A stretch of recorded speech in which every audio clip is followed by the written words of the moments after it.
God, could you be any more pathetic?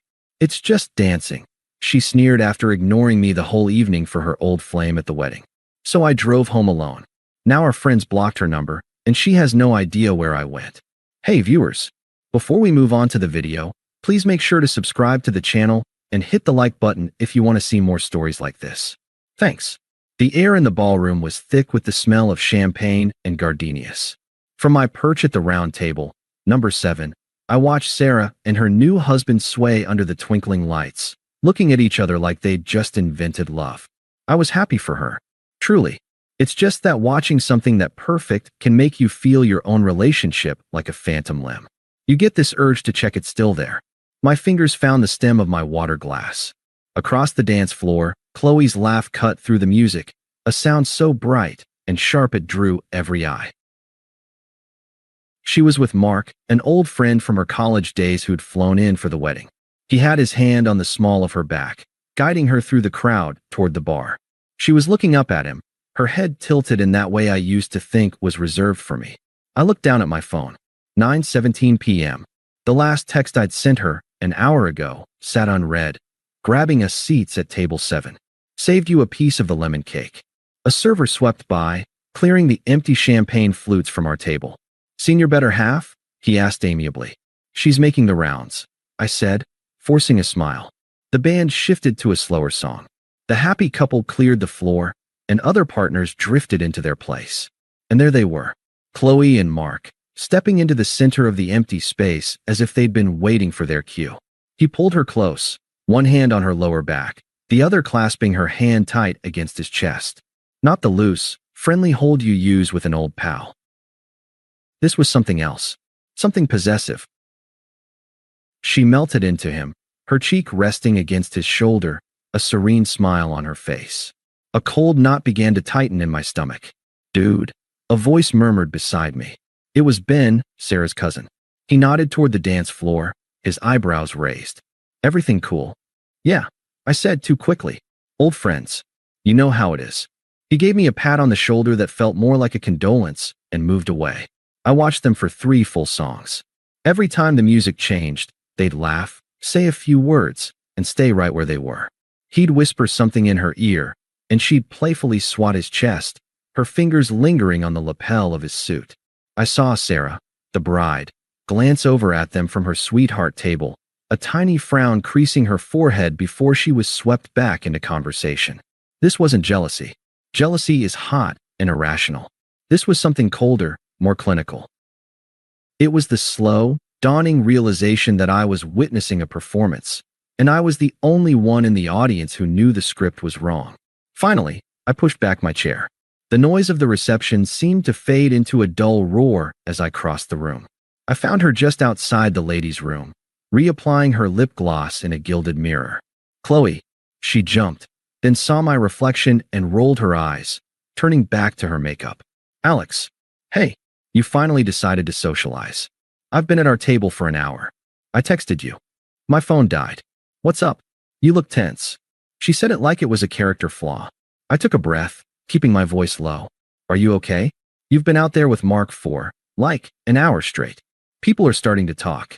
She snapped the cap on her lip gloss and finally turned to face me, a sigh of pure exasperation puffing from her lips.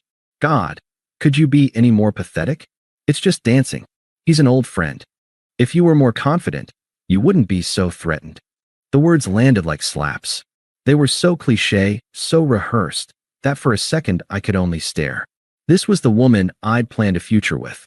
It's not about confidence, Chloe, I said, my voice eerily calm even to my own ears. It's about respect. For me, and for Sarah's wedding. This isn't the place. Her eyes flashed with contempt.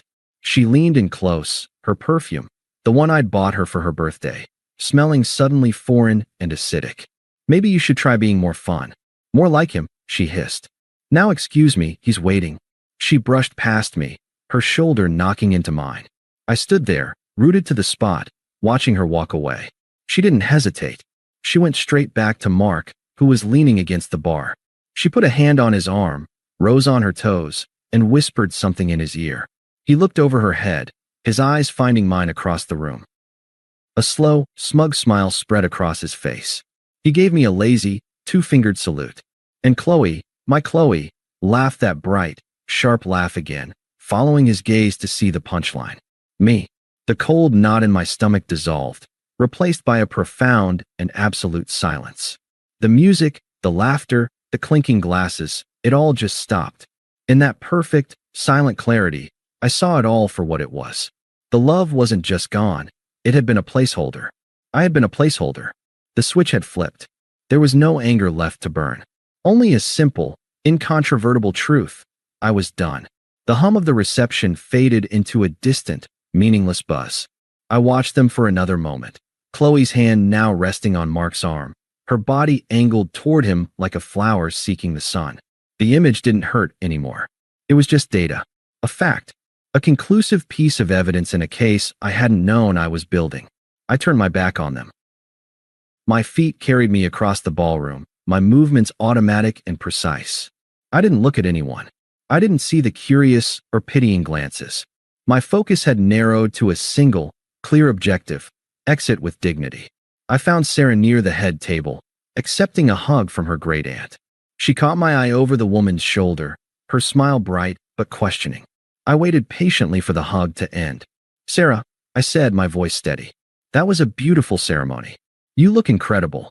"Thank you, Alex," she beamed, but her eyes were already scanning the room behind me, looking for my other half. "Where's Chloe?" "Having fun. She's thoroughly occupied," I said, and the flatness in my tone made her focus snap back to me. I offered a small, weary smile. "I'm so sorry to duck out early.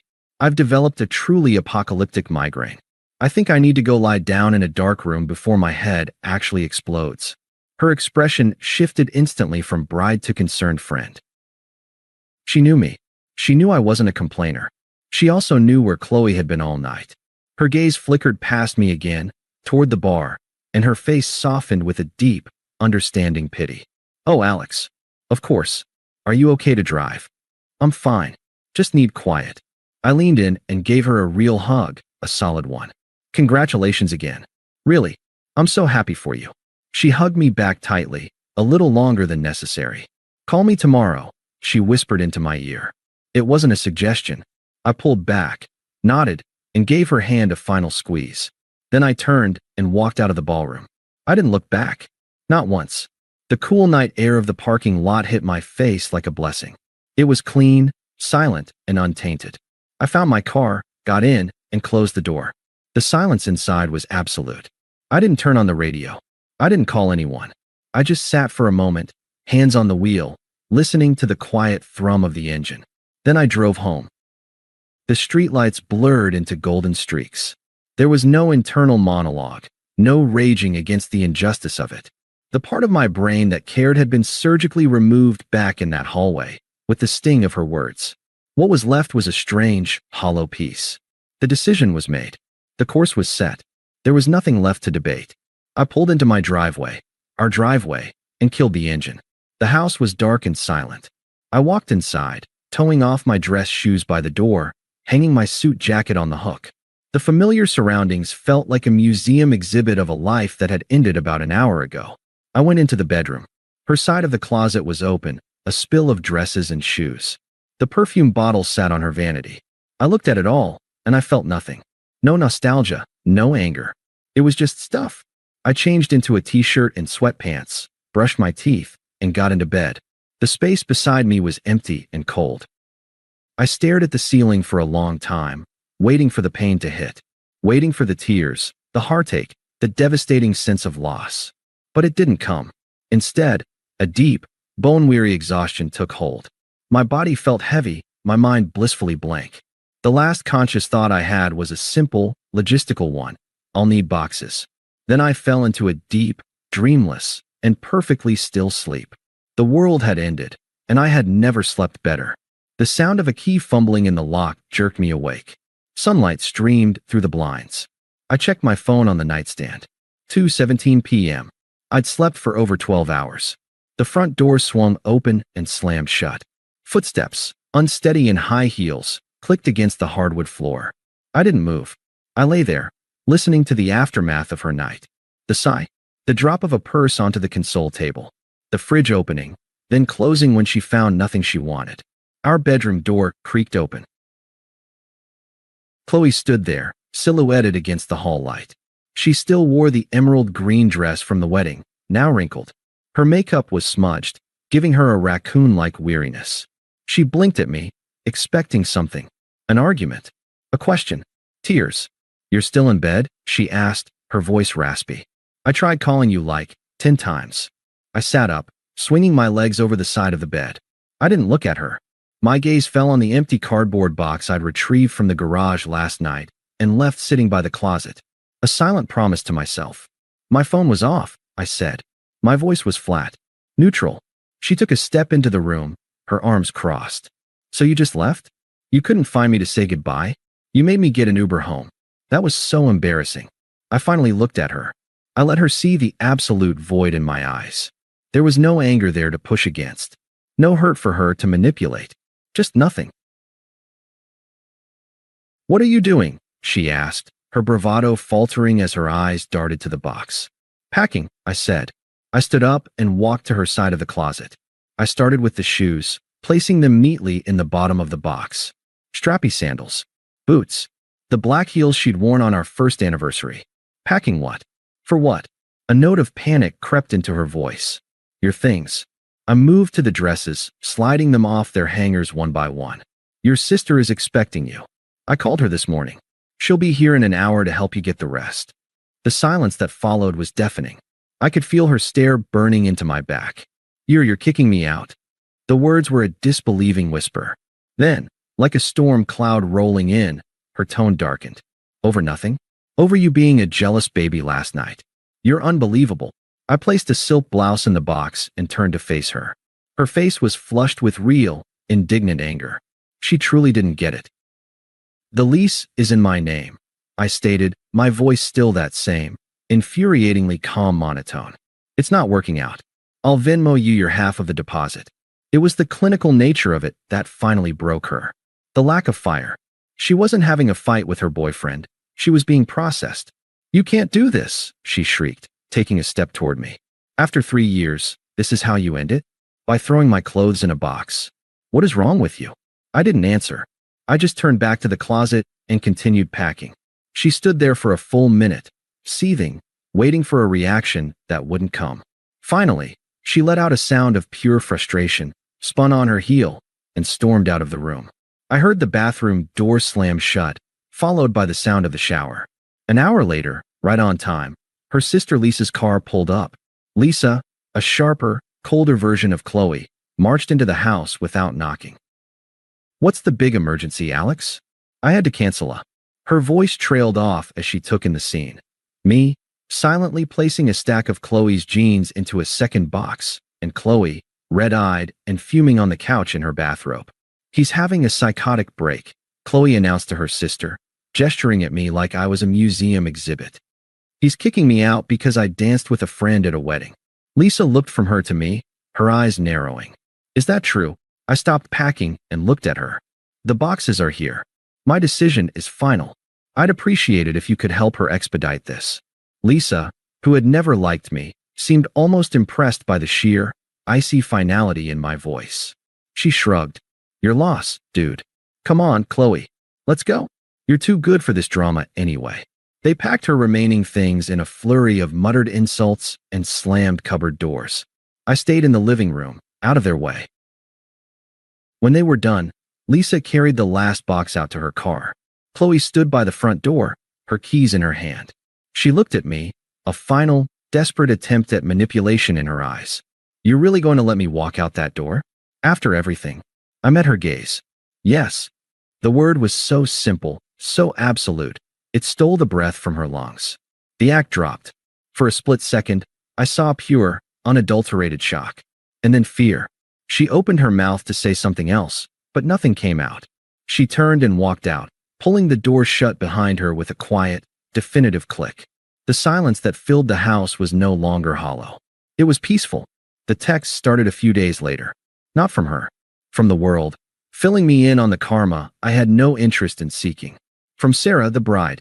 "Hey, just checking in. Heard from a few people about what really went down at the wedding. I'm so sorry, Alex. She made a huge mistake. We're all on your side. From Ben, the cousin. Dude, that Mark guy? Total tool. Apparently had a whole girlfriend back in Chicago. Ghosted Chloe the second his flight landed. Karma's a bitch. Another from Sarah a week later. Just so you know, the girls and I have sort of distanced ourselves. What she did was so disrespectful to you, and to us for doing it at our wedding. She's been trying to play the victim. It's not working. I read them. I appreciated the sentiment. And I deleted them. Their drama was no longer mine. The fallout was her problem. I was just the quiet, empty space where the explosion used to be. The silence in the house was no longer an absence of sound, but a presence. A clean, open space I filled with my own rhythms. I went to work. I came home. I cooked meals for one. I bought a bookshelf and started reading again. The world, which had narrowed to the pinpoint of her betrayal, began to slowly expand. The first attempt came 2 weeks to the day after she left. A text message that buzzed on my screen while I was making dinner. Chloe, I can't believe you turned everyone against me. You ruined my reputation. We need to talk about this. I read it once. The anger was still her primary language. There was no apology, only accusation. I didn't block the number. I simply placed my phone back on the counter and stirred the pasta sauce. The notification glowed on the lock screen for an hour before it faded to black. I never replied. The second attempt was a voicemail, left at 1:17 a.m. a month later. Her voice was slurred, thick with tears and what smelled like cheap wine through the speaker. Alex, please. Pick up. Please. A shaky breath. Mark was a mistake. A huge mistake. He used me. He had a girlfriend the whole time. A sob. Everyone hates me. Sarah won't return my calls. The girls, they've all blocked me. I miss you. You're the only good thing I had. Please. Just call me back. I saved the voicemail. Not out of sentiment, but as a reminder. A receipt for a lesson learned. Then I deleted it. The sound of her unraveling was not my concern. The final attempt came on a crisp Saturday morning 6 weeks later. I was leaving the gym, the endorphin buzz a pleasant hum in my veins, a white gym towel draped around my neck. I was unlocking my car when I heard the hurried click of heels on asphalt. Alex. I turned. She was standing there, looking small and frayed in a jacket that was too thin for the weather. Her eyes were puffy, devoid of the sharp, calculated glamour she usually wore like armor. This was raw, desperate need. Please, she said, her breath making little clouds in the air. Just talk to me for 5 minutes. I didn't move. I didn't invite conversation. I simply stood by my car door, waiting. Chloe. It was the flatness of my tone that undid her. The tears started then, real ones this time, tracing clean lines through her light makeup. I made a huge mistake. I was stupid. I see that now. I lost everything. My friends, you. I'm so alone. Her voice broke on the last word. I looked at her, at the tangible wreckage of her choices, and I felt nothing but a distant, academic interest. Like observing a weather pattern from behind very thick glass. I know, I said. She blinked, stunned. What? That's it. I know. Don't you care? We were together for 3 years. The gym door opened behind us, letting out a burst of clanging weights and upbeat music. I glanced over, then back at her. My voice was calm, a mirror reflecting her own twisted logic back at her with perfect, devastating clarity. That night at the wedding, I said, you told me to be more like him. So I did. She stared, confused. I became a guy who doesn't get threatened. I continued, adjusting the towel around my neck. Doesn't get pathetic. And doesn't look back. I let the implication hang in the cold air between us. I became the man you asked for, and the first thing he did was leave you behind. You should have taken your own advice sooner. I saw the understanding dawn in her eyes, followed immediately by a wave of pure, incandescent fury. The victim act vanished, burned away by the truth. Her face contorted into something ugly and familiar. You're a heartless bastard, she spat, her voice cracking. I hate you. I nodded, utterly unmoved. I know. I opened my car door, slid inside, and started the engine. I didn't look at her in the rearview mirror as I pulled away. I just drove, leaving her standing alone in the vast, empty parking lot, finally understanding what true indifference felt like. 3 months later, I met Sarah and her new husband, David, for coffee. The place was bright and airy, full of the gentle clatter of cups, and the murmur of easy conversation. "You look good, Alex," Sarah said, stirring her latte. "Really good." "You're tan." "Hiking," I said, taking a sip of my black coffee. "Got into it. It's quiet. No one bothers you on a mountain." David chuckled. "Sounds better than my Saturday, which was assembling a crib. I think I have a screwdriver permanently grafted to my hand." We laughed. It was easy. Normal. There was a brief pause. Sarah's smile softened. "I heard something through the grapevine. I thought you should know, just so you're not blindsided if it ever comes up." I waited. "Chloe moved," she said, her tone neutral, factual. "Back to her hometown. Lisa told my mom, who told me. Apparently, she just couldn't make it work here after everything." I nodded slowly, taking in the information. It was like hearing a piece of trivia about a foreign country I'd once read about in a book. Mildly interesting, but entirely irrelevant to my life. "Okay," I said. Sarah searched my face for a moment, looking for any trace of pain or schadenfreude or anything at all. She found only a placid, genuine calm. "Okay," she echoed, a small smile touching her lips. "Yeah," I said, returning the smile. "I hope she finds what she's looking for." The words weren't kind or cruel. They were empty. They were the absolute truth. Her happiness had become a concept so abstract it held no weight in my world. The subject was closed. It had been closed for a long time. "Now," I said, leaning forward, "you still haven't shown me the honeymoon photos from Greece. I need to live vicariously through someone's sunshine." Sarah's face lit up, and she eagerly pulled out her phone, the past firmly and finally relegated to where it belonged. As she scrolled through pictures of azure water and whitewashed villages, I sipped my coffee. The sun was warm on my back through the window. The coffee was good. The company was better. I was, without a single doubt, perfectly and completely fine. Thanks for watching. Make sure to subscribe to the channel and hit the like button. What do you think about this story? Share it in the comments.